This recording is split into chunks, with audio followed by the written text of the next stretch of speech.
మహిళా ఉపాధ్యాయ దినోత్సవం ప్రకటించడం చాలా ఆనందకరమైన విషయం. ఈ సందర్భంగా మహిళా ఉపాధ్యాయునిలకు అందరికీ శుభాకాంక్షలు. ఇలాగా ఫార్మల్ ఎడ్యుకేషన్ చదువుకోలేదు, ఆమె ఫార్మల్ స్కూల్కి వెళ్ళలే. ఆ రోజులలో మహారాష్ట్రలో బాలికలకు విద్య అనేది ఉండబోయేది. ఓన్లీ బాలురికి మాత్రమే విద్య ఉండేది. స్కూళ్ళు అమ్మాయిల్ని స్కూళ్ళకి పంపించేటోళ్ళు కాదు. అందువల్ల ఆమెకి చదువు లేదు. చిన్నప్పుడు మ్యారేజ్ చేశారు. ఆమెకి 8 సంవత్సరాల వయసులోనే మ్యారేజ్ చేశారు. 14 ఏళ్ళ ఒక అబ్బాయి చూసి మ్యారేజ్ చేశారు అన్నమాట. ఆ తర్వాత భర్తే ఆమె ఇంట్రెస్ట్ని గమనించి ఆయనే ఆమెకి విద్య నేర్పిండి ఇంట్లోనే. ఫస్ట్ మరాఠీ రాయటము, మరాఠీలో చదవటం, ఇవన్నీ నేర్పి మంచిగా ఒక విద్యావంతురాలని చేసిండు ఆయన. ఆ తర్వాత ఇంగ్లీష్ కూడా నేర్పిండు ఆయన. తర్వాత 20 సంవత్సరాల వయసు అప్పుడు ఆమె క్లాస్ చదివి 10th ఎగ్జామ్స్ రాసి 10th పాస్ అయింది ఆమె.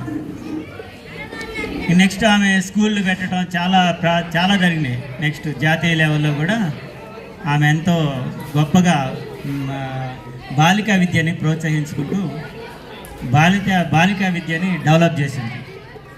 అందువల్లే ఈరోజు మనం ఆమెను గుర్తు చేసుకోవటం జరిగింది అన్నమాట. ఈ సందర్భంగా మహిళా ఉపాధ్యాయులకు మహిళా ఉపాధ్యాయ దినోత్సవ శుభాకాంక్షలు తెలుపుతూ ముగిస్తున్నాను. Thank you for giving this opportunity. గౌరవనీయులు చంద్రశేఖర్ గారికి, అలాగే ఇంగ్లీష్ సార్ శ్రీనివాస్ గారికి, శాంతిశ్రీ మేడంకి, సరస్వతి మేడం గారికి, కమలా గారికి, అలాగే శశికళ గారికి, వేదిక మీద ఉన్నటువంటి ఆ చిన్నారులందరికీ కూడా ముందుగా మహిళా ఉపాధ్యాయ దినోత్సవ శుభాకాంక్షలు తెలియజేస్తున్నాను. ఇల్లాలి చదువు ఇంటికి వెలుగు, ఆడపిల్ల చదువు అవనికి వెలుగు. ఒక కుటుంబంలో ఒక తల్లి చదువుకుంటే ఆ కుటుంబం అంతా కూడా చక్కదిద్దుతుంది. కాబట్టి ఆడపిల్ల చదువు చాలా ముఖ్యం. ఆడపిల్లకి చదివేందుకులే, ఇంట్లో పనులకి వంటల పనులకి చేయించుకోవాలి, చదువుకొని ఎప్పటికైనా ఒక ఇంటికి పంపించవలసిందే అనేటువంటి ప్రాచీన కాలంలో ఉన్నటువంటి ఆ మూఢ ఆచారాల్ని పారద్రోలి మరి ఖచ్చితంగా ఆడపిల్ల చదువుకోవాల్సిందే, ఈ జగతికి ఆడపిల్ల చదువు ఎంతో ముఖ్యమని చెప్పేసి ఆనాడు పోరాడి మన జ్యోతిరావు పూలే గారి భార్య సావిత్రి పూలే గారు కంకణం కట్టుకొని ఆడపిల్లల చదువు కోసం ఎన్నో పాఠశాలలు కట్టించి ఆ యొక్క చట్టంలో కూడా ఆడపిల్లలకి ముఖ్యంగా వాళ్ళు తీసుకొచ్చి ఈరోజు ఈ యొక్క ఆడపిల్లల్లో చదువు కలిగజేశారంటే వారు పెట్టినటువంటి మార్గమని నేను తెలియజేస్తున్నాను. సో అందరూ ఎదగాలి, అందరూ చదవాలి. దాంతోపాటు ఇంటికి వెలుగు, ఇల్లాలి చదువు అని చెప్పేసి నేను ఈ సందర్భంగా తెలియజేస్తూ, మరి మా స్కూల్లో ఉన్నటువంటి మహిళా ఉపాధ్యాయులు కూడా ప్రత్యేక ఈరోజు teachers day, women's teachers day శుభాకాంక్షలు తెలియజేస్తూ, వారు కూడా మన స్కూల్లో మన పిల్లల్ని ఎంతో రకంగా అన్ని రంగాల్లో కూడా అభివృద్ధి చేయడానికి పాటుపడుతున్నట్టు వారికి తెలియజేస్తూ ఈ అవకాశం ఇచ్చిన హెచ్ఎం గారికి ధన్యవాదాలు తెలియజేస్తున్నాను. మహిళా దినోత్సవ ఉపాధ్యాయ దినోత్సవ శుభాకాంక్షలు. మహిళా ఉపాధ్యాయులని చాలా ఆనందంగా ఉంది. మహిళా దినోత్సవ ఉపాధ్యాయ దినోత్సవ శుభాకాంక్షలు. మన పాఠశాలలో చాలా ఘనంగా నిర్వహించుకుంటున్నాం. మరి దీనికి కారణం మన రాష్ట్ర ప్రభుత్వం ఈ రోజును రాష్ట్ర మహిళా ఉపాధ్యాయ దినోత్సవంగా ప్రకటించడం జరిగింది. మరి మనుషులు ఎవరికైనా మనందరికీ అమ్మ తొలి గురువు. ప్రతి మనిషికి అమ్మ తొలి గురువు. అమ్మ అంటే ఆమె మహిళ, ఆమె తొలి గురువు. చిన్న నుంచి పెద్ద వరకు వాళ్ళు ఏ రంగంలో ఉన్నప్పటికీ మొట్టమొదట వాళ్ళు నేర్చుకునేది తల్లి దగ్గరే. మరి అలాంటి క్రమంలో మరి మన భారతదేశం అనేది పితృస్వామ్య దేశం. మరి మహిళలకి ప్రాధాన్యత చాలా తక్కువగా ఉన్న రోజులలో 1831లోనే సావిత్రిబాయి పూలే జన్మించడం జరిగింది. వారి జన్మదినాన్నే మనం ఈరోజు జరుపుకుంటున్నాం. మరి ఆమె మొట్టమొదటిసారిగా మరి మహిళల పోరాడి పాఠశాలల్ని స్థాపించడం జరిగింది. అప్పటి నుండి ఆమె ఎన్నో సమస్యల్ని, ఎన్నో అవరోధాలని ఎదుర్కొని ఈ మహిళల బాలికా విద్య గురించి పోరాడడం జరిగింది. మరి ఆమె వేసిన బీజం క్రమక్రమంగా రోజు రోజుకి ఎదుగుతూ మహిళలు అన్ని రంగాల్లో ఈరోజు వ్యాపించి ఉన్నారంటే ఆమె మొదటి కారణంగా చెప్పుకోవచ్చు. మరి అక్షరాస్యులైన మహిళలు ఎవరైతే చదువుకుంటారో అన్ని రంగాల మీద పట్టు ఉంటుందో ముఖ్యంగా వాళ్ళు ఆత్మవిశ్వాసాన్ని కలిగి ఉంటారు. ఆ ఆత్మవిశ్వాసంతో జీవితంలో ఎదురయ్యే ఏ సమస్యనైనా అధిగమించగలుగుతారు. మరి ఈ రోజుల్లో చూసుకున్నట్లయితే గుండు సూది నుండి విమాన తయారీ రంగం వరకు ప్రతి రంగంలో కూడా మహిళలు రాణిస్తున్నారు. మరి ఇలా రాణించడానికి కారణం వారికి మొట్టమొదటి బీజం వేసిన మన భారతదేశ తొలి ఉపాధ్యాయుని శ్రీమతి సావిత్రిబాయి పూలే.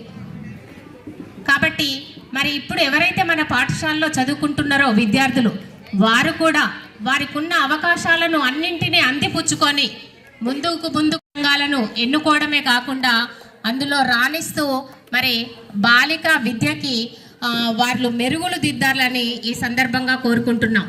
మరి ఎవరైతే మరి సావిత్రిబాయి పూలే బహుజన సమాజ విద్యకి కృషి చేశారు. అప్పటి నుండి రాను రాను క్రమంగా సమాజంలో మార్పులు వస్తున్నాయి. మరి మన ప్రభుత్వం కూడా మహిళలకు ఎంతో తోడ్పాటును అందిస్తుంది. మరి ఇప్పుడు మీరు చూసినట్లయితే మీ ఇంట్లో రేషన్ కార్డు అమ్మ పేరు మీద ఉన్నది, బ్యాంక్ అకౌంట్ అమ్మ పేరు మీద ఉన్నది, ప్రతిదీ కూడా అమ్మ పేరు మీద. అయితే స్వయం సహాయక సంఘాలు అవి కేవలం మహిళల కోసం మాత్రమే ఏర్పాటు చేయబడ్డాయి. దాని ద్వారా మహిళలకు రుణాలు ఇచ్చి ప్రభుత్వం వాళ్ళను అభివృద్ధి చెందే దిశలో నడిపిస్తుంది అన్నట్టు. ఇదంతా ప్రభుత్వం నుంచి మహిళలకు వచ్చే తోడ్పాటు. మరి ప్రతి అంశాన్ని కూడా అందిపుచ్చుకోవాల్సిన అవసరం అనేది నేటి బాలికలకు ఉంది. మరి రాష్ట్ర ప్రభుత్వమే కాకుండా కేంద్ర ప్రభుత్వం కూడా మన ప్రస్తుత ప్రభుత్వం బేటీ పడావో బేటీ బచావో బేటీ పడావో కార్యక్రమాన్ని ఏర్పాటు చేసి దాని ద్వారా కూడా మన ఎప్పుడో ఎలాంటి అవకాశాలు లేని రోజుల్లోనే సావిత్రిబాయి పూలే ఎన్నో పోరాటాలు చేసి బాలికా విద్యను ముందుకు నడిపించింది.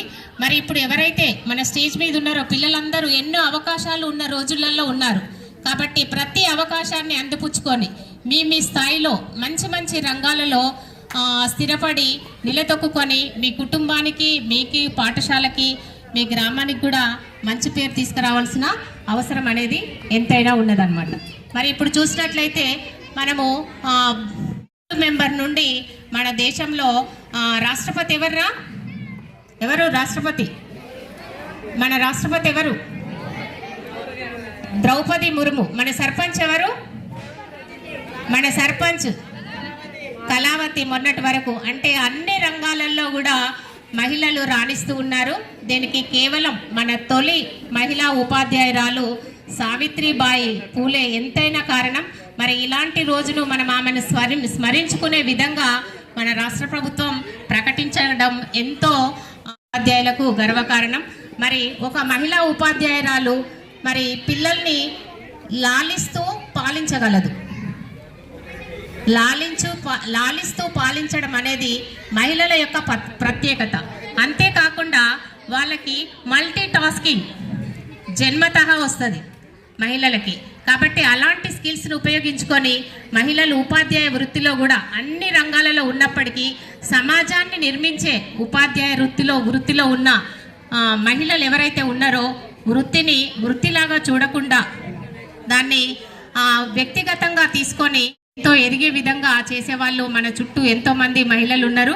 మరి అలాంటి వృత్తిలోకి నేను ఉండే అవకాశం ఇచ్చిన భగవంతుడికి, ఈ విధంగా తీర్చిదిద్దిన నా తల్లిదండ్రులకి, అదేవిధంగా ఇలాంటి సత్కారాన్ని ఏర్పాటు చేసిన ఉపాధ్యాయులకి హృదయపూర్వక ధన్యవాదాలు తెలియజేసుకుంటూ ముగిస్తున్నాను.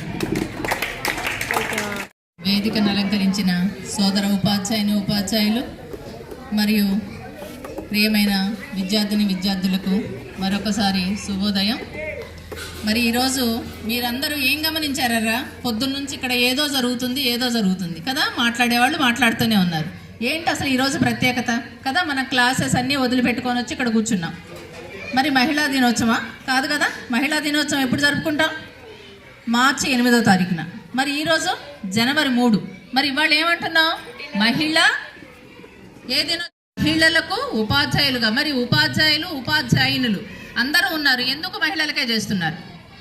మరి ఎందుకు మనము ఇక్కడ ఒక లేడీ ఫోటో పెట్టుకున్నాం? అసలు ఈమె ప్రత్యేకత ఏంటి? ఈమె పుట్టినరోజు కదా. ఎవరీమె? సావిత్రిబాయి పూలే. ఒకసారి మనం చూసినట్లయితే ఈమె గురించి, యాక్చువల్గా ఈమె పుట్టింది ఎప్పుడో తెలుసా? 1831 జనవరి 3. అంటే 1831 అంటే ఇప్పుడు మనం ఎన్నో సంవత్సరంలో ఉన్నాం? 2025లో ఉన్నాం. అంటే ఎన్ని సంవత్సరాల క్రితం? దశాబ్దాల క్రితం కదా. ఎందుకు మరి చరిత్రలో ఎప్పుడో జరిగినటువంటి విషయాలని మనందరి ముందు ఎందుకు ఉంచుకుంటున్నాం? చరిత్ర మీదనే వర్తమానం ఆధారపడింది కదా. మరి మన స్టేట్ గవర్నమెంట్, మన సీఎం రేవంత్ రెడ్డి గారు సావిత్రిబాయి పూలే యొక్క గొప్పతనాన్ని, ఆమె యొక్క చరిత్రని గుర్తించి ఈ సంవత్సరం నుంచి ప్రతి సంవత్సరం కూడా ఈ జనవరి 3వ తారీఖుని మహిళా ఉపాధ్యాయ దినోత్సవంగా చేసుకోవడానికి ఒక జీవో పాస్ చేశారు. దానిలో భాగంగానే ఇక మన ఈ పూలే గారి గురించి చెప్పాలి అంటే సైలెన్స్. యాక్చువల్గా ఈమె ఎవర్రా మాట్లాడేది? 1831 జనవరి 3వ తారీఖున ఖండోజీ లక్ష్మి, వాళ్ళ తల్లిదండ్రుల పేరు, తండ్రి పేరు ఖండోజీ లక్ష్మి. ఆ ఇద్దరు దంపతులకి సావిత్రిబాయి పూలే సావిత్రిబాయి పుట్టిందనమాట. ఈమె చిన్నతనం నుంచే చాలా స్ఫురద్రూపి, ఏది చూసినా కూడా అట్టే పట్టేసేదట. వాళ్ళ నాన్న పంచాయతీలు చేస్తూ చక్కగా పెద్దవాళ్ళ ఆ ఊర్లోనే, ఆ చుట్టుపక్కల ఊళ్ళో అందరికీ పటేల్గిరి పంచాయతీ ఇట్లా ఊళ్ళల్లో చేస్తాం చూసారా, ఆ రోజులలోనే సమస్యల్ని పరిష్కరిస్తూ ఉండేవాడట. అలా వాళ్ళ నాన్నని చూస్తూ ఆవిడ కూడా ఎదిగి ఎలాంటి పరిస్థితుల్లోనైనా తను చాలా డేరింగ్ పర్సన్గా తయారైపోయింది. ఎలాంటి సమస్య వచ్చినా కూడా ఎలాగైనా కూడా దాన్ని పరిష్కరించవచ్చు అనేటటువంటి ఒక ధైర్యాన్ని తెచ్చుకుంది. ఒకరోజు ఏమవుతుందంటే, ఒక ముస్లిం కుటుంబము ఆమె దగ్గరికి పడిపోద్ది. కింద పడిపోయినప్పుడు ఒక ముస్లిం వ్యక్తి ఏం చేస్తాడంటే, ఆ అమ్మాయిని లేపి కొన్ని బొమ్మలు, కొన్ని చాక్లెట్లు ఇవ్వడం జరుగుతుంది. దాన్ని చూసి ఏం చేస్తారంటే, ఈ ఖండోజీ గారికి వాళ్ళ నాన్నకి, తంజిల్ నువ్వు లోపలికి వెళ్ళమ్మా, బాగాలేదు, ఎండ కూడా నీకు కరెక్ట్ కాదు, బాగా ఎండ వచ్చేవాడు, లోపలికి వెళ్ళండమ్మా, ఇక్కడికి కూడా రావచ్చురా, ఆకాశ పక్కకి వేసుకోండి వచ్చి. అయితే వాళ్ళ నాన్నతో చెప్తారు, ఏంటి మీ అమ్మాయి ఇలా, సరత్ ముందు కూడా వేసుకోవచ్చు, వాళ్ళ ఇంటికి వెళ్ళే వాళ్ళతో మాట్లాడుతుంది, వాళ్ళు ఇచ్చి తింటుంది అని చెప్తుంది. అంటే ఆ రోజులలో కులాలు మతాల పట్ల చాలా వ్యత్యాసం ఉండేది.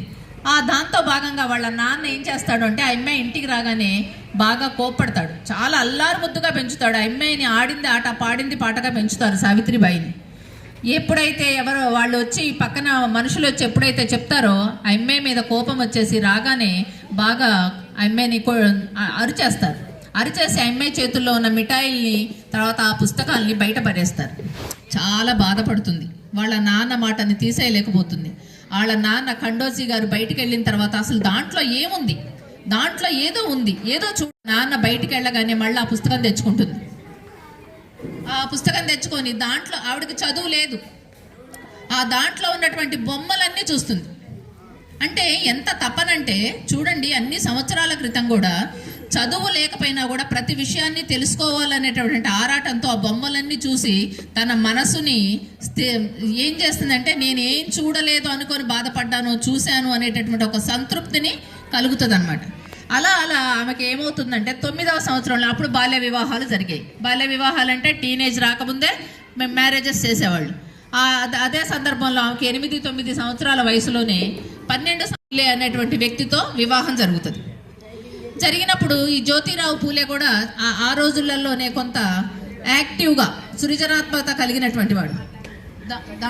దానిలో సందర్భంగా ఏం జరుగుతుందంటే ఆమెకు చదువు లేదు, చదువు ఉండటం వల్ల కలిగే ప్రయోజనాలు ఏంటో గుర్తించి మొట్టమొదటగా పూలే గారు, జ్యోతిరావు పూలే గారు సావిత్రిబాయికి గురువు అవుతాడు. ఎప్పుడైతే ఇతన్ని పూలేని పెళ్లి చేసుకుందో జ్యోతిరావు పూలేని, ఆమె కూడా సావిత్రిబాయి పూలే అయిపోయింది. దాంతో ఫస్ట్ మొదటి గురువు అతను అవుతాడు. ఎప్పుడైతే అతను 1940లో వీళ్ళ వివాహం జరుగుతుంది. 48లో వీళ్ళు ఏం చేశారు అంటే పూణేలో 9 మంది బాలికలతో ఒక పాఠశాలను ఏర్పరిచారు. మహారాష్ట్రలోనే 9 మంది పిల్లలతో, ఆడపిల్లలతో ఒక పాఠశాలను ఏర్పరిచి ఎలాగైనా సరే మన కుల మతాలతో సంబంధం లేకుండా బాలిక విద్య చాలా ఇంపార్టెన్స్, బాలికలు చదువుకుంటే ఎంతో ప్రగతి ఉంటుంది అనే ఉద్దేశంతో స్థాపించారు. అయితే ఆ స్థాపనలో ఆమె చాలా అవమానాలు ఎదుర్కొంది. అవమానాలే కాదు, ఆమెను తిట్టడమే కాదు, భౌతిక దాడులు ఆమె చేసిన సందర్భంలో ఒకసారి ఆమె పాఠశాలకు వెళ్ళి చదువు చెప్పాలనే నెపంతో వెళ్ళేటప్పుడు ఆమె మీద బురద చల్లుతారు. అసలు నువ్వు వెళ్ళటానికి వీల్లేదు, అమ్మాయిలు చదువుకోవటానికి వీల్లేదు, అమ్మాయిలు ఎప్పుడు ఇంట్లోనే ఉండాలి అని చెప్పేసి అగ్ర కులాల వాళ్ళు ఇలాంటి వీళ్ళు చదువుకుంటే తర్వాత ముందు ఇబ్బందులు వస్తాయని చెప్పేసి భౌతిక దాడులతో అమ్మాయిని నఫీర్ ఏం చేశారు అంటే బురద చల్లుతారు. బురద చల్లినా కూడా మొక్క ఓని దీక్షతో ఆమె ఏం చేసిందో తెలుసా? బురద చల్లిన రోజు మరుసటి రోజు వస్తూ తను వేరే శారీ పెట్టుకొని వచ్చింది. మళ్ళా ఏదన్నా జరిగితే స్కూల్లోకి వెళ్ళటం, శారీ మార్చుకొని వాళ్ళకి చదువు చెప్పేసి వెళ్ళేటప్పుడు ఆ రోజు బురద చల్లిన తర్వాత రెండో రోజు కూడా ఇలానే జరిగితే వెళ్ళేటప్పుడు బురద చల్లినటువంటి చీర కట్టుకొని వెళ్ళిపోయేది. అంటే ఏంటి, అక్కడ వాళ్ళు ఎంత విష ప్రయోగాలు చేయాలని చెప్పినా కూడా బాలిక విద్య కోసం ఆమె ఎంత దీక్షతో ఉందంటే ఎవరు చెప్పారా? 194 సంవత్సరాల క్రితము అసలు ఆ రోజులలో ఆమె అంత ధైర్యంగా అతని భర్త ఇచ్చినటువంటి స్ఫూర్తితో ఎలాగైనా సరే ఎడ్యుకేట్ చేయాలి పిల్లల్ని అనేటువంటి ఉద్దేశంతో ముందుకొచ్చింది. 52 పాఠశాలల్ని స్థాపించడం జరిగింది. ఆ 52 పాఠశాలలో ప్రత్యేకించి 18 పాఠశాలలు అమ్మాయిల విద్య కోసం ఆమె ఎంత తపన పడిందో చూడండి. భారతదేశంలో మొట్టమొదలు ఎవరయ్యా అంటే ఎవరు? సావిత్రిబాయి పూలే. ఆమె ఆద్యురాలు, మంచి చైతన్యవంతురాలు. ఆ రోజుల్లో ఆమె వేసిన బీజం అంటే భారతదేశ పునాదులలో ఆమె యొక్క వేసిన బీజం ఆ రోజు చదువు వల్ల ఈరోజులో కానివ్వండి, ఎక్కడైనా కూడా మంత్రులుగా, ప్రధానమంత్రులుగా, రాష్ట్రపతులుగా, వార్డు మెంబర్లుగా ఎక్కడెక్కడ కూడా ఆ రోజు వేసిన మా తల్లిదండ్రుల తల్లిదండ్రులు వీళ్ళందరూ కూడా ఆ విద్యతో ఈరోజు మనం ఈ స్థాయిలో ఉన్నాం. మరి కన్ను లేనిదే చూపు లేదు కదా, కన్నుంటేనే కదా చూపు ఉండేది. మరి అదేవిధంగా గురువు లేనిదే జీవితం లేదు. మరి అమ్మ లేనిదే ప్రాణం లేదు, విద్య లేనిదే జీవితం లేదు. అమ్మ లేనిదే ప్రాణం లేదు, గురువు లేనిదే జీవితం లేదు. కన్ను లేనిదే చూపు లేదు, విద్య లేనిదే జీవితం లేదు. అంటే విద్య యొక్క లక్ష్యాలు, విద్య యొక్క ఉపయోగం ఆ రోజుల్లోనే వాళ్ళు అంతగా చెప్పుకున్నారు. మరి మనం ఇంత టెక్నాలజీ పెరిగింది, ఎలాంటి వసతులు లేని సందర్భంలోనే ఇవాళ మనం ఏం చేస్తున్నాం? మనం ఎక్కడున్నాం కదా? టెక్నాలజీ ప్రకారంగా మనం ఎంతో నేర్చుకున్నాం, అరచేతిలో ప్రపంచాన్ని చూస్తున్నాం. కానీ ఆ చూసేటటువంటి ప్రపంచాన్ని మనం సద్వినియోగపరచుకోకుండా దుర్వినియోగపరచుకొని మన యొక్క కెరీర్ని మనము పాడు చేసుకుంటున్నాం. గమనించండి. రాకేష్, ఏం చెప్పాను నేను ఇప్పుడు? ఎవరు చెప్తున్నారు అక్కడ? మీటింగ్ చెప్తున్నారు ఎవరన్నా? అయితే వినండి అమ్మా. మరి ఆ రోజుల్లో చేసినటువంటి ఆమె వేసినటువంటి బీజం వల్ల ఇవాళ అవనిలో సగం అమ్మాయిలు ఎక్కడున్నారు? ఆకాశంలో సగం, అవనిలో సగం, అవకాశాల్లో సగం కదా. ఇంత సగాలు, ఇంతవల్ల అబ్బాయిలకి ఇవాళ జాబు లేని పరిస్థితి ఎందుకు వచ్చింది? అమ్మాయిలు చదువుకుంటున్నారు, అమ్మాయిలు పోటీ అయిపోతున్నారు కదా. ఇవాళ మనం చూసినట్టయితే మ్యాచెస్ కూడా ఒకప్పుడు పెళ్లి చూపులకు రావాలంటే అబ్బాయిలు వాళ్ళు వచ్చి అమ్మాయిని పాట పాడమని, అమ్మాయిని ఇవాళ అమ్మాయిలే అబ్బాయిలను అడిగి శాసించే స్థాయికి వచ్చారు. అంటే ఇది ఒక కోణం. ఎందుకు కోణము అంటే అమ్మాయిలు ఎంత డెవలప్ అయ్యారో చూడండి, అబ్బాయిల కంటే ఎక్కువ ఎర్న్ చేస్తున్నారు కదా. ఇప్పుడు ఇందు గలడందు లేడు సందేహము వలదన్నట్టుగా అసలు అమ్మాయిలు లేని రంగమే లేదు. ప్రతి రంగంలో ఇప్పుడు సునీత విలియమ్స్ ఎక్కడుంది? స్పేస్ లో ఉంది. స్పేస్ మరి ఏంటి ఎక్కడ అసలు సునీత విలియమ్స్ ఒక లేడీనే కదా, మన ప్రెసిడెంట్ ఎవరు లేడీయే కదా. మరి మనకి భారతదేశ స్వాతంత్రం వచ్చిన తర్వాత ఒక 14 సంవత్సరాల పాటు ఎవరు మోడీయా లేడీ ఎవరరా? ఇందిరాగాంధీ కదా. మరి చూడండి 1947లో స్వాతంత్రం వస్తే 52లో మనం ఎలక్షన్స్ పెట్టుకుంటే 14 సంవత్సరాల పాటు ఏకదాటిగా మనకి ప్రధానమంత్రిగా చేసింది కూడా లేడీ. మరి ఆ లేడీకి చదువు ఎవరి వల్ల వచ్చింది? సావిత్రిబాయి పూలే వేసినటువంటి బీజం ఆ తరతరాలు వస్తూ ఆమె కూడా ఎడ్యుకేట్ అయింది కదా. మరి ఇంత జరుగుతుంటే ఈమె ఏం చేసిందంటే 1953లో స్వయం సేవా మండలి అనేటటువంటి ఒక మండలిని ఏర్పాటు చేసింది. మరి ఇప్పుడు మనం స్వయం సహాయక గ్రూపులను పెట్టుకున్నాం. ఆమె స్వయం సేవక మండలాన్ని ఏర్పాటు చేసి ఆ మండలిలో అందరినీ ఒక దగ్గరికి తీసి కులమతాలు, అసలు కులాల పట్ల మతాల పట్ల ఇలాంటి వ్యతిరేక భావనలు వద్దు అని చెప్పి ఆ రోజులలోనే ఆవిడ ఎంత అడ్వాన్స్డ్గా ఆలోచించిందో చూడండి. తర్వాత లింగ వివక్షత, అబ్బాయిలు అమ్మాయిలు అనే తేడా లేకుండా అందరూ చదువుకోవాలని చెప్పింది. అంతేకాకుండా మేడం చెప్పినట్టు పితృస్వామ్య వ్యవస్థ, ఆ రోజులలో తండ్రి ఏది చెప్తే అది చేయాల్సిందే, పిల్లలు కానీ భార్య కానీ. ఆ పితృస్వామ్య వ్యవస్థలో వచ్చేటటువంటి డిసడ్వాంటేజెస్ ఏంటో కూడా ఆ రోజు వాళ్ళందరికీ తెలియచెప్పి వాళ్ళందరినీ చైతన్యపరిచింది. మరి అదే ఆ రోజులలోనే ఏం జరిగింది, 1873లో సత్యశోధక్ అనేటటువంటి ఒక సమాజాన్ని ఏర్పాటు చేసి ఆ రోజుల్లో జరిగేటటువంటి బాల్య వివాహాల వల్ల వచ్చే నష్టాలని విశదపరిచి బాల్య వివాహాలు చేయకుండా నిరోధించగలిగింది. తర్వాత వితంతు అంటే భర్త చనిపోయిన తర్వాత భార్యలకి పెళ్లి చేసేవాళ్ళు కాదు, వాళ్ళు ఎప్పుడు కూడా ఇంట్లో కూర్చొని ఉండాల్సి వచ్చేది.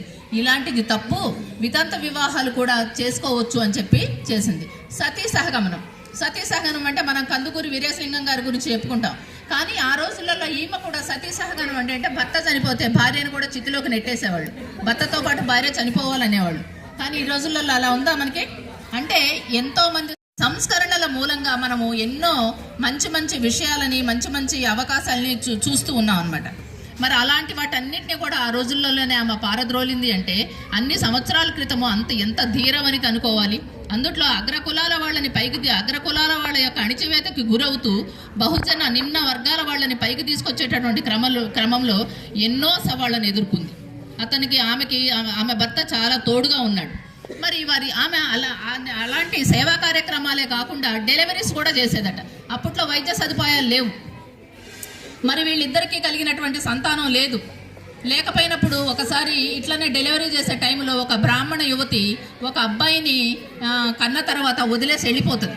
సావిత్రిబాయి పూలే, జ్యోతిరావు పూలే దగ్గరికి తీసి ఆ అబ్బాయిని పెంచుకుంటారు. ఆ అబ్బాయికి యశ్వంత్ అనేటటువంటి పేరు పెట్టి వీళ్ళ యొక్క ఆశయాలు ఆకాంక్షలు అన్నీ కూడా ఆ అబ్బాయి కొనసాగించాలి అని చెప్పేసి వీళ్ళ యొక్క ఆశయాలకు తగ్గట్టుగా ఆ పిల్లవాడిని తయారు చేస్తారు. ఇక తర్వాత రోజులలో 1896-97 సమయంలో ప్లేగు అనేటటువంటి ఒక వ్యాధి వచ్చింది. అది అంటువ్యాధి వల్ల ఊళ్ళు కొట్టుకుపోయిన సందర్భాలు ఉన్నాయి, వేలల్లో మరణాలు జరిగాయి. ఆ సందర్భంలో ఈమె అంతటి ప్లేగు వ్యాధిని కూడా లెక్క చేయకుండా జోలెబట్టి ఊరు రోగాల బారిన పడ్డారో వాళ్ళకి ఆహారం అందించడం కోసం, డబ్బుల్ని సేకరించడం కోసం జోలెబట్టి అందరి ఇళ్లకి తిరిగి వాళ్ళని ఆదుకున్నది. ఆ సమయంలో ఆదుకొని చివరికి పాపం ఆమె కూడా ఏమైందో తెలుసా, 1897 మార్చి 10వ తారీఖున అదే ప్లేగు వ్యాధితో చనిపోవడం జరిగింది. మరి ఇంకా ఇక్కడ చెప్పుకోదగ్గ విషయం ఏంటంటే, ఇంకొక గొప్ప విషయం ఏంటంటే, ఈమె కంటే ముందు తన భర్త జ్యోతిరావు పూలే చనిపోతారు. చనిపోయినప్పుడు అతన్ని చితికి ఆమె ఏం చేసింది? చితికి ఏం చేస్తారు? నిప్పంటించింది. దహన సంస్కారాలు ఆమె చేసింది. అంటే ఎంత అడ్వాన్స్డ్గా ఉందో చూడండి. అన్ని సంవత్సరాల క్రితము ఈ రోజుల్లో కూడా మాకు అబ్బాయి పుట్టాలి, అబ్బాయి పుడితే పున్నామ నరకం మాకు తలకొరివి పెట్టేవాడు కావాలి, ఈ రోజులలో ఇంకా ఆలోచిస్తున్నారు. అన్ని సంవత్సరాల క్రితం ఆ రోజులలోనే అమ్మాయిలు పెడితే తప్పు లేదు అని చెప్పేసి భార్య భర్తకి చితికి నిప్పంటించడం జరిగింది. మరి తెలివైనటువంటి వ్యక్తి, అసలు చాలా చాలా అందంగా ఉంటుంది, చాలా చాలా యాక్టివ్గా ఉంటుంది. ఆ చుట్టుపక్కల ఊళ్ళోళ్ళు అందరూ కూడా ఆమె తండ్రిని ఎంతో మెచ్చుకునేవాడంట. నిజంగా మీ అమ్మాయి అందంతో పాటు ఎంత తెలివైన అమ్మాయి, ఎన్ని సమస్యలు పరిష్కరిస్తుంది, ఈ అమ్మాయి భారత భవిష్యత్తుకి ఎంతో పునాది వేసేలా ఉంది అని చెప్పేసి మొత్తం మీద అగ్రకులాల వాళ్ళందరినీ కూడా అనగగొట్టి, వాళ్ళు ఎప్పుడైతే ఈమెను అనగొట్టారో, ఎప్పుడైతే బాలికా విద్యను ఎప్పుడైతే డెవలప్ చేసిందో ఈమె ఒక హీరోయిన్ అయిపోయింది. సో ఎప్పుడైనా సరే మనం మంచి పనులు చేస్తూ ఉంటే ఫలితం అదే వస్తుంది. ఇప్పుడు ఆమె చూడొచ్చిందా? ఎవరన్నా చూస్తున్నారా? ఆమె మనం బర్త్డే చేస్తుంటే మనం ఎంతోమంది జగదీష్ చంద్రబోస్ దగ్గర నుంచి ఎంతోమంది మనం పుట్టినరోజులు జరుపుకుంటున్నాం. వాళ్ళు చూస్తున్నారా? వాళ్ళు చేసినటువంటి గుర్తిస్తున్నాం. కాబట్టి మీరు కూడా పిల్లలుగా మీ స్థాయిలో ఉన్నటువంటి మంచి పనులు చేస్తూ, పాఠశాలకు మంచి పేరు తెస్తూ, మీ గ్రామానికి మంచి పేరు తెస్తూ, మీ జీవితాలని మంచి ఉన్నత స్థితిలో మంచిగా ఒక ఎదుగుదలతో ఒక ఉన్నత స్థితిలో స్థిరపడాలని కోరుకుంటూ ఈ అవకాశం ఇచ్చినటువంటి హెచ్ఎం గారికి ధన్యవాదాలు.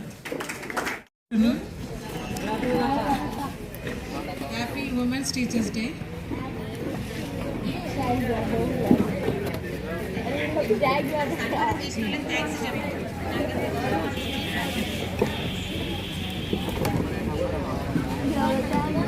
టీచర్స్తో సమానంగా నాకు సన్మానం చేసినందుకు మన హెచ్ఎం సార్కి థ్యాంక్స్ సార్. చాలా చాలా థ్యాంక్స్ సార్. పిఆర్టీయూ సభ్యులందరికీ థ్యాంక్స్. ఈ గౌరవాన్ని ఎప్పటికీ నిలబెట్టుకుంటాను. చాలా thanks sir. Sir HM sir, మరి మేము ఇద్దరమే ఉపాధ్యాయులు అంటే కాంప్లెక్స్ మొత్తంలో కలుపుకుంటే 4-5 టీచర్స్ ఉన్నప్పటికీ కూడా మీరందరూ మన జెంట్ స్టాఫ్ అందరూ కూడా ఉదయమే కరీముల్లా సార్ ఫోన్ చేసి ఫోటో తీసుకొస్తున్నా మేడం, పూలు తీసుకురావాలన్నారు. అయితే ఫోటో పూల కంటే ముందు మమ్మల్ని అందరినీ ఈ విధంగా గుర్తించినందుకు మీకు అందరికీ ధన్యవాదాలు సార్.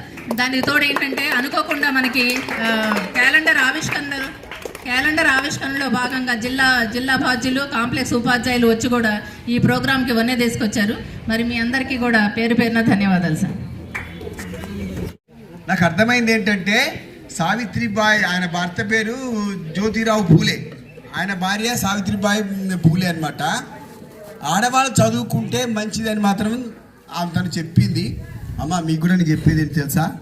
మీకు ఇంకా 4-5 ఏళ్ళు అయితే 4-5 సంవత్సరాలు అయితే మీ ఇంట్లో కూడా మీకు అందరు పెళ్ళిళ్ళు చేసేస్తారు. కానీ మీరు ఏ అబ్బాయిని నమ్మి పెళ్లి చేసుకోకండి. అబ్బాయిలలో 90% విధవలే, మూర్ఖులే, తాగుబోతులే, తిరుగుబోతులే, పేకాటగాళ్ళే ఉన్నారు. మీరు నిజంగా చెప్పండి, మీ ఊళ్ళల్లో అలా ఉన్నారా లేదా? తాగే వాళ్ళు ఉన్నారా లేదా? సందు దొరికితే పోయి పేకాటన కానీ చాటు కూర్చొని ఏదో ఆడేవాళ్ళు ఉన్నారా లేదా? మీ అన్నలు కానీ మీ తమ. కాబట్టి నేను చెప్పేది ఏంటంటే మన వివాహం అనేది ఇంకొక అబ్బాయితో జరుగుతుంది. అబ్బాయిలు నమ్మి మీరు నిబ్బరంగా ఒక ఇంటికి అత్తగారింటికి వెళ్ళకండి. చదువు అనే ఆయుధాన్ని మీ చేతబుచ్చుకొని మీ అత్తగారింట్లో అడుగుపెట్టండి. మీ భర్త మిమ్మల్ని పోషించే, మీ పిల్లల్ని మీ భర్తల్ని కూడా పోషించాల్సిన రోజులు ఇక్కడున్న అమ్మాయిలలో 70% మందికి రాబోతున్నది. అది వాస్తవం, కఠినమైన వాస్తవం. యాక్చువల్గా అందరూ మగవాళ్ళు పనిచేయడం మానేశారు, నాగలు పెట్టి దున్నడం మానేశారు, కూలి పని పోవడం మానేశారు. ఈ ఆసరా ఇవన్నీ తెచ్చుకొని, ఆ పెన్షన్లు తెచ్చుకొని తాగడానికి అలవాటు పడ్డారు. ఎంతమంది తల్లిదండ్రులు తాగడం అలవాటు లేని తండ్రులు ఇంతమందికి ఉన్నారు ఒక్కసారి గుర్తు తెచ్చుకోండి. తాగడం అలవాటు లేని తండ్రులు చాలా కుటుంబాలని అమ్మలే సాకుతున్నారు, కూలినాలు చేసి సాకుతున్నారు. నాన్న తాగి రోడ్డు మీద పడి చచ్చిపోయేది, లారీ గుర్తు చచ్చిపోయినా కూడా తల్లినే సాకుతున్నారు. అంటే ఇప్పుడు మన భారతదేశం తల్లుల మీద నడుస్తూ ఉంది, అమ్మల మీద నడుస్తూ ఉంది. మీది సమాజం అంతా కూడా అమ్మాయిల మీద ఆధారపడి ఉంది. రాబోయే రోజులలో అబ్బాయిలు చాలామంది తక్కువ రెస్పాన్సిబుల్గా ఉంటారు. కాబట్టి పిల్లలారా మీరు బాగా చదువుకోండి, ఓకేనా? బాగా చదువుకొని మీరు, నిన్న రాత్రి వాట్సాప్ చూసాం మేడం. వాట్సాప్లో ఏమో ఆయన చెప్తున్నాడు, వాట్సాప్లో ఈ షార్ట్లో వస్తున్నది. ఆయన ఏమంటున్నారు, మా అమ్మాయిలారా మీ అమ్మాయి పెళ్ళికి కట్నం గురించి మాట్లాడేటప్పుడు కట్నం ఇవ్వాల్సిన వాళ్ళు అబ్బాయి వాళ్ళు కట్నం బాగా అడుగుతూ ఉంటారు. కానీ మీ నాయన దగ్గరికి పోయి వాళ్ళు ఎంత అడిగితే అంత ఇవ్వాలని కొంతమంది డిమాండ్ చేసే అమ్మాయిలు ఉంటారు. అట్లా డిమాండ్ చేయకండి. మీ నాన్న శక్తి కూర ఎంత ఇస్తాడో అంతే ఇప్పించండి. మీ నాన్న దగ్గర డబ్బులు మీ నాన్న దగ్గరనే లేకుండా మీరు అత్తగారింట్లో అడుగు పెడితే, నువ్వు మాకు వద్దు పో అని మిమ్మల్ని వెళ్ళగొడితే మళ్ళీ మీరు మీ ఇంటికి వచ్చేది ఎక్కడికి పోతారు? మళ్ళీ ఎక్కడికి వెళ్తారు? మీరు ఎక్కడికి వెళ్తారు? మిమ్మల్ని మీ అత్తగారింట్లో వెళ్ళగొడితే ఎక్కడికి వెళ్తారు? అమ్మగారింటికి కదా పోయేది. రోడ్డు మీదకి పోతారా? అట్లా దీపం ముఖం చూస్తారు. మీకు అమ్మ నాన్న గుర్తుకు రావట్లేదా? మీరు అమ్మ నాన్న మళ్ళీ అది మీ అత్తగారిల్లు మీ ఇల్లు అవుతో కాదో కానీ మీ అమ్మగారి ఇల్లు శాశ్వతంగా మీ ఇల్లే. కాబట్టి మీ నాన్నని జేబు మొత్తం గుల్ల చేసి వెళ్ళకండి. మీ నాన్న దగ్గర డబ్బులు ఉంటే మళ్ళీ మీరు వెనక్కి వచ్చినా మిమ్మల్ని కళ్ళలో పెట్టుకొని పోషించుకుంటారు. మీరు ఇప్పుడు కూడా చాలామంది చూడండి, చాలామంది పిల్లలు అమ్మమ్మల దగ్గరనే ఉన్నారు. ఒకసారి మిమ్మల్ని మీరు గుర్తుకు తెచ్చుకోండి. చాలామంది మన ఊళ్ళో ఈ చుట్టుపక్కల ఊళ్ళో చాలామంది అమ్మమ్మల దగ్గర పెరుగుతున్నారు, నానమ్మ దగ్గర పెరుగుతున్నారు, తల్లిదండ్రుల దగ్గర పెరగట్లే. కారణం ఏంటంటే అలా అవుతున్నాయి, రోజులు అలా అవుతున్నాయి. దాన్ని మనం ఏం చేయలేము, దీన్ని మేము మార్చలేము. కాకపోతే మీరందరూ బాగా చదువుకోవాలి, బాగా ఎదగాలి, ఒక మంచి మహిళలుగా తీర్చిదిద్దాలి. దానికి ఆదర్శంగా చూడండి, శాంతిశ్రీ మేడం ఉందండి, సరస్వతి మేడం, కమలంబాయిలోని మీరందరూ ఇలా గొప్పగా అవుతారా? షూర్. బాగా చదువుకుంటారా అమ్మాయిలు? బాగా చదువుకోవాలి, బాగా ఎదగాలి. మీరు బాగుంటేనే ఈ దేశం బాగుంటుంది. ఓకే, ఈ అవకాశం ఇచ్చిన మా సిద్ధాంతానికి ధన్యవాదాలు, సెలవు తీసుకున్నాను. Thank you. చెప్పినట్టుగా ఆర్థిక స్వావలంబన పొందుతూనే అన్ని రంగాలలో ఆరోగ్యం, ముఖ్యంగా ఆరోగ్యం, తర్వాత విద్య, హ్యూమన్ రిలేషన్స్ అన్నీ మెయింటైన్ చేస్తూ చాలా చక్కటి మూర్తిమత్వాన్ని సంపాదించుకొని ఆర్థిక స్వేచ్ఛను కలిగి ఉంటూనే మానవ సంబంధాలను కొనసాగిస్తూ మంచి ఇప్పటి బాలికలందరూ ఉత్తమ మహిళలుగా ఎదగాలని ఆశిస్తున్నాం. అదేవిధంగా మన పాఠశాలలో ఈ ఒక చిన్న అనౌన్స్మెంట్ సార్, బి సాత్విక్ అనే విద్యార్థి 8th క్లాస్ బర్త్డే సందర్భంగా ఒక కొత్త వరవడిని తీసుకొచ్చాడు. ఏంటంటే మన పాఠశాలలో మరి ఎవరైతే కొనుక్కోలేని పిల్లలు ఉంటారో వాళ్ళ కోసం వాడి శక్తి మీద స్థాయికి తగినట్లుగా ఒక 5 స్కేళ్ళను తీసుకొచ్చాడు అనుకున్నాడు. మరి ఇది నాకైతే చాలా ముచ్చటగా అనిపించింది. ఇంకా ఆ విద్యార్థిని స్ఫూర్తిగా తీసుకొని మన పాఠశాలలో మరింత మంది విద్యార్థులు కూడా ఇలాంటి అంటే సేవా కార్యక్రమాలు అనేవి చిన్నప్పటి నుండే పెంపొందబడతాయి అన్నమాట. కాబట్టి చిన్నారికి పాఠశాల తరఫున శుభాశీస్సులు తెలియజేస్తూ 6th క్లాస్ భానుతేజను స్కేల్ విద్యార్థులు గర్ల్స్ కానీ బాయ్స్ కానీ 2 మాటలు మీకేమనిపించింది ఈ కార్యక్రమాన్ని? From 10th class girls SPL K Shravya, come to the dais.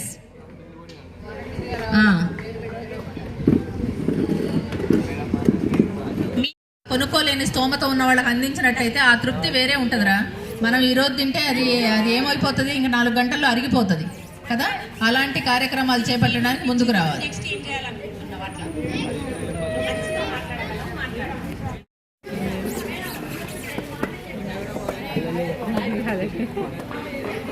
Happy women's teachers day.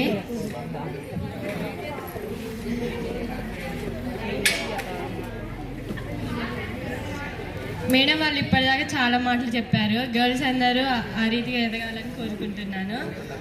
అందరూ మంచిగా చదివి మేడం వాళ్ళ కంటే కూడా ఇంకా మంచి స్థాయిలో ఉండాలని కోరుకుంటున్నాను. అందరికీ హ్యాపీ ఉమెన్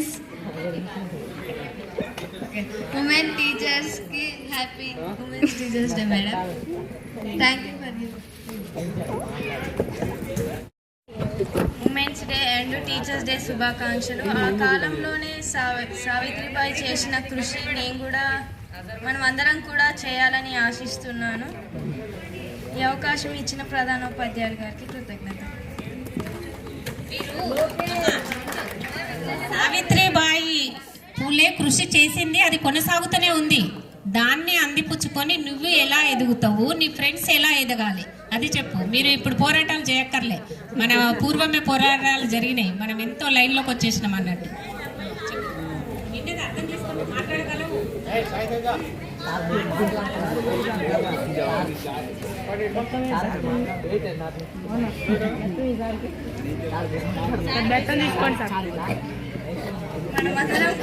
మనమందరం కూడా మంచి చదువుకోవాలి.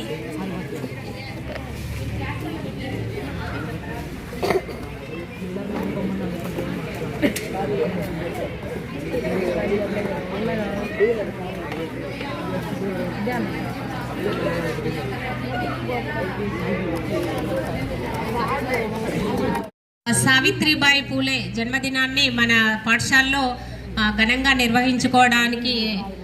నిర్వహించుకోవడానికి ఏర్పాట్లను చేసిన మన పాఠశాల ప్రధానోపాధ్యాయులు జి చంద్రశేఖర్ సార్కి, అదేవిధంగా మిగిలిన ఉపాధ్యాయ బృందానికి, మరి జిల్లా నుండి వచ్చిన PRTU సంఘ సభ్యులకి, మరి ఏర్పాట్లను చక్కగా నిర్వహించిన విద్యార్థులందరికీ పాఠశాల తరఫున ధన్యవాదాలు తెలియజేస్తూ ఈ కార్యక్రమాన్ని ఇంతటితో ముగిస్తున్నాం. Thank you one and all.